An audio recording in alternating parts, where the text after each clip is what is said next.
এই মুহূর্তে সবচেয়ে বড় খবরের দিকে চোখ রাখবো। ইতিমধ্যেই যে ছবি দেখাবো আপনাদের বিচলিত করতে পারে সেই ছবি। তৃণমূলের পার্টি অফিসে আটকে আইএসএফ কর্মীকে বেধড়ক মারধরের অভিযোগ। যে খবর জানাচ্ছি সবচেয়ে আগে ব্রেক করছি আমরা। তৃণমূলের পার্টি অফিসে আটকে রেখে আইএসএফ কর্মীকে বেধড়ক মারধরের অভিযোগ উঠল দক্ষিণ 24 পরগনা জেলার ভাঙড় 1 নম্বর ব্লকের পানগঞ্জ অঞ্চলের রানীগাছি এলাকার ঘটনায় চাঞ্চল্য ছড়িয়েছে এই মুহূর্তে। অভিযোগ, আইএসএফ করার অপরাধে এক আইএসএফ কর্মীকে তৃণমূলের দলীয় পার্টি অফিসে তুলে নিয়ে বেধড়ক মারধর করে ওই এলাকার তৃণমূল পঞ্চায়েত সদস্য সহ অন্যান্য নেতা এবং কর্মীরা বলে অভিযোগ। ইতিমধ্যে আইএসএফ কর্মীর গঙ্গানির ভিডিও ভাইরাল হয়েছে, যদিও ভিডিও সত্যতা যাচাই করেনি ট্রাইব টিভি বাংলা। তবে এই বিষয়ে কোনো প্রতিক্রিয়া দিতে রাজি হয়নি তৃণমূল। যে খবর দেখাচ্ছি আপনাদেরকেই, আইএসএফ কর্মীকে পার্টি অফিসে তুলে এনে মারধর। যেই ছবি দেখাচ্ছি সার্কেলে দেখুন, যেই ছবি দেখাচ্ছি সেই ব্যক্তি তিনি আইএসএফ কর্মী, আর তাকে তুলে এনেই মারধর করেছেন তৃণমূল কর্মী সমর্থকেরা, এমনটাই অভিযোগ। আর যে ভিডিও একেবারেই ভাইরাল, আর যেই ছবির সত্যতা একেবারেই যাচাই করেনি ট্রাইব টিভি বাংলা। কাঠগড়ায় তৃণমূলের পঞ্চায়েত সদস্য আইএসএফ করার অপরাধে আইএসএফ কর্মীকে পার্টি অফিসে তুলে এনে মারধর।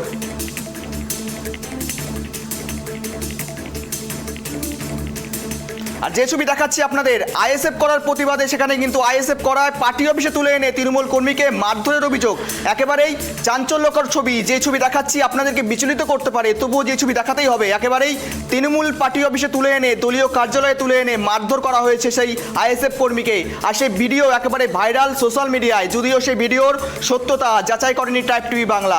তবু জানিয়ে রাখি আপনাদের, এই যে ঘটনা, এই ঘটনা নিয়ে এখনো পর্যন্ত তৃণমূল মুখ খুলতে রাজি হয়নি। একেবারেই চাঞ্চল্যকর অভিযোগ, বিস্ফোরক ছবি। একেবারে যে ছবি বিচলিত করতে পারে আপনাদেরকে, যে ছবি দেখাচ্ছি একেবারে সরাসরি এক্সক্লুসিভলি ভাবে ট্রাইব টিভি বাংলার পর্দায়।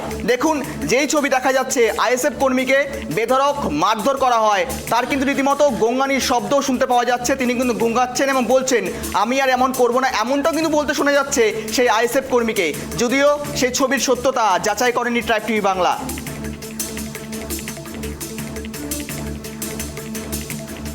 আর এই সমস্ত বিষয় নিয়ে আমরা বিস্তারিত নেব। আমার ফোন কলে জুড়ে রয়েছে আমার প্রতিনিধি গোপাল। গোপাল, একেবারেই বিচলিত করা ছবি, আইএসএফ কর্মীকে দলীয় কার্যালয়কে মারধরের অভিযোগ, কি জানা যাচ্ছে? বিগত দিনে ভাঙড়ে যে উত্তেজনা ছিল বা রাজনৈতিক প্রতিহিংসা ছিল, কিছুদিনের জন্য বন্ধ হয়েছিল। লোকসভা নির্বাচনে সায়নী ঘোষ জেতার পরে কিছুদিনের জন্য বন্ধ হয়েছিল, যেখানে কিন্তু বারবার দেখা গেছে তৃণমূলের সঙ্গে আইএসএফ এর সংঘর্ষ, কখনো আইএসএফ এর সঙ্গে তৃণমূলের সংঘর্ষ।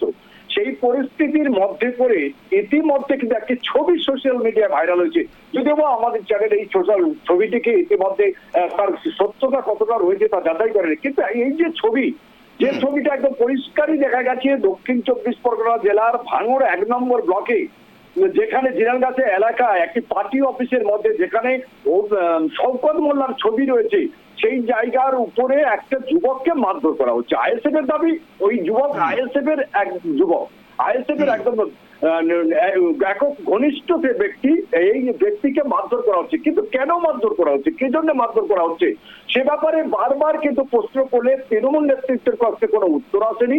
তবে আইএসএফ জানিয়েছে ওই যুবককে পার্টি অফিসে তুলে এনে আইএসএফ করার অভিযোগে তাকে এইভাবে মারধর করা হয়েছে। সে মার একদম সোশ্যাল মিডিয়া যেটা ভাইরাল হয়েছে তুমি দেখেছো, সেই বারবার প্রাণ ভিক্ষা চাইছে, তবু তাকে মারধর করা হচ্ছে। তবে তৃণমূলের মধ্যে ইতিমধ্যে কথা হয়েছিল, তৃণমূল বলেছে এই সম্বন্ধে তারা কিছুই জানে না, এটা আইএসএফ এর সাজানো নাটক।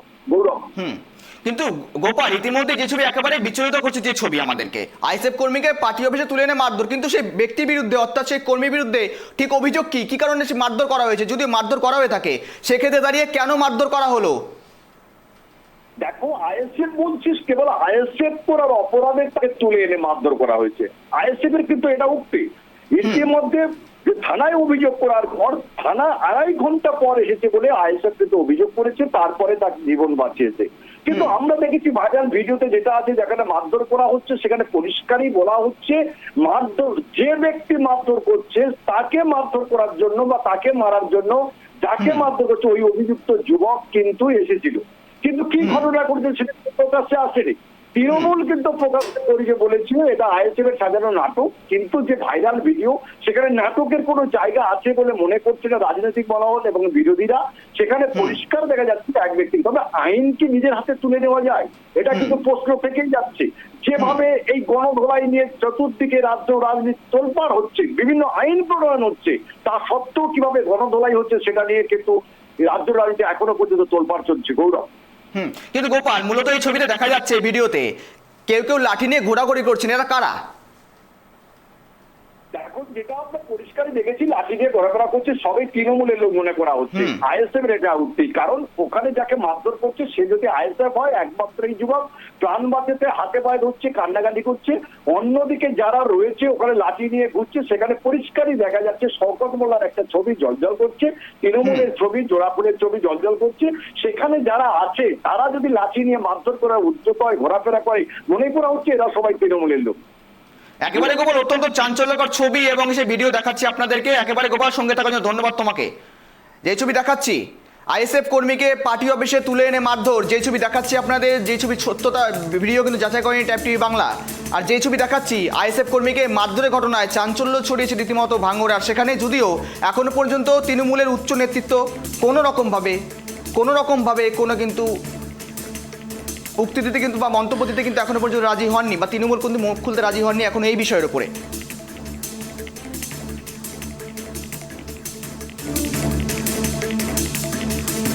লোকসভা ভোটের আগের দিনকে আমাদের ছেলেরা এখন একটা আলোচনা করছিল, সেখানে গিয়ে তৃণমূল আহসানের নেতৃত্বে মিঠুন একটা টিম নিয়ে আমাদের ছেলেদের উপর অ্যাটাক করে। অ্যাটাক করার পরে পাল্টা আমাদের ছেলেদের উপরই কেসটা দেয়। ওই যে ভিডিওটায় আপনারা নিশ্চয়ই দেখলেন যে মিঠুন বলছে কে কে মেরেছে বল, তাদের নামগুলো বল, এই বল ওই বল, আর বলছে ভিডিও কর। ভিডিওটা আমাদের অফিসে দেখাতে হবে। অফিসে কোন অফিসের কথা বলছে? শওকত মোল্লার অফিসে দেখাতে হবে, যাতে দেখিয়ে একটা ভালো পদ পাই, যে আইএসএফের ছেলেদের মারতেছি, আমরা একটা ভালো পদ দাও। এটা পুরো ষড়যন্ত্র হচ্ছে শওকত মোল্লা। কারণ শওকত মোল্লা জানে যে রানীগাছি গ্রামটা হলো আইএসএফের শক্তিশালী জায়গা। এই শক্তিশালী জায়গাটা নার্ভাস করতে গেলে ছেলেদেরকে ধরে ধরে মারো, ধৈর্য করো, ঠেট দাও। আগামী দিন তোমরা দেখেছিলে এই রানীগাছি গ্রামে আমাদের একটা বুথের সভাপতি সিরাজুল ভাইয়ের বাড়িতে না থাকাকালীন তার স্ত্রীর ঘরের মধ্যে ঢুকে চুল কাটা থেকে শুরু করে যাবতীয় জিনিস এই রানীগাছিতে চালিয়েছে। তারপরে একটা ছেলেকে হাইজ্যাক করে ওরকম মারধর করেছে, সেটাও ভিডিও হাইলাইট হয়নি। আমরা থানাকে ইনফর্ম করেছিলাম, থানা গিয়ে উদ্ধার করেছে। এরকম একের পর একে হতে চলেছে। ওই জন্য আমি একটা কথা বললাম, থানার উপরে আমাদের আস্থা উঠে যাচ্ছে। আগামী দিন ভাঙড়ের মানুষ আইন হয়তো, বলবো না যে আইন হাতে তুলে নিতে, তারপরে হয়তো ভাঙড়ের মানুষ কিন্তু আইন লাস্ট পর্যন্ত হাতে তুলে নিতে বাধ্য হবে। বাবা ভোটের আগের দিনই আমাকে বা আমার বুথ সভাপতিকে ওরা মেরে, ওই সাবির বলে যে ছেলেটা, ও আমাদেরকে মেরে মানে আমার বুথ সভাপতির মাথা ফাটিয়ে দিয়েছে, আমাকে মারধর করেছে, আমার মার্ডার করার চেষ্টা করেছিল, পারিনি, সেরকম চক্রান্ত সাজিয়েছিল। তারপরে ভোটের পরে পালিয়েছে বাড়ি থেকে, পালিয়ে তারপর ওর বাপ চাচারা আমাদের কাছে বারবার আসছে যে এটা আমাদের মিটিয়ে নাও, ছেলে ভুল করেছে। তো আমরা ঠিক আছে, ডেকে মিটিয়ে নাও, ডাকো। তো পার্টি অফিসে এসেছিলো বাপ চাচারা, এসে এখানে একটা আলোচনা করতে করতে একটা চড়া কথা বলে ফেলেছে। বললে তখন ওর বাপ চাচারা ওকে দুই একটা চড়চাপড় মেরে একটা মিটশিট করে নিয়ে আপোষ করে নিয়ে বাড়ি চলে গেছে। আমার দলের ছেলেকেও ওকে মারেনি। আপনাদের বিরুদ্ধে যে অভিযোগ তুলছে বিরোধীরা, ওটা সম্পূর্ণ মিথ্যে কথা।